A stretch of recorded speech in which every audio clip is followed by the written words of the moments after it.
after you take your chain out of the pickle, it should be all soldered and hammered just the way you want it to be as your finished product. And then the last step will be to blacken it. So I'm just gonna go over blackening quickly. So you've taken it out of the pickle, you can brass brush it with a brass brush and dish soap, get it really clean.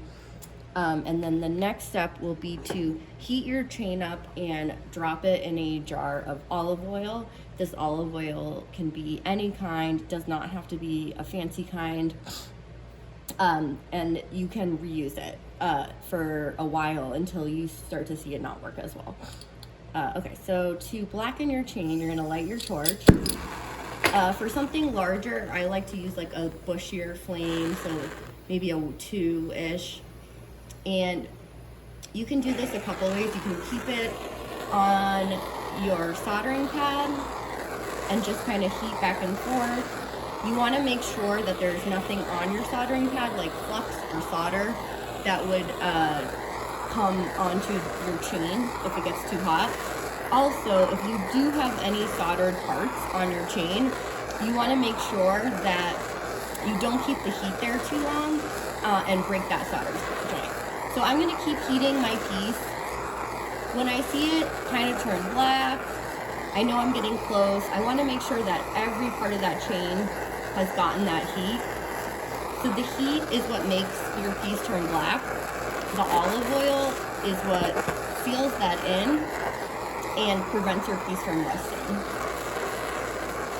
Okay, so this is starting to look good. Once I feel like I have gotten the whole piece heated, I don't want it to be red hot, but I want it to be close to red hot. I'm gonna drop it in that olive oil. Okay, so one other way is you can also just hold your chain and heat it.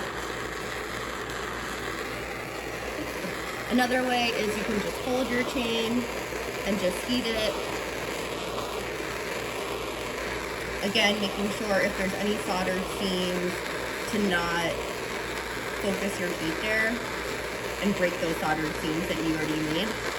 Another thing to mention is these pair of pliers that I use for oil, I only use them when I'm doing blackening because they kind of get oil over them and I don't want to use them when I'm just trying to solder a piece.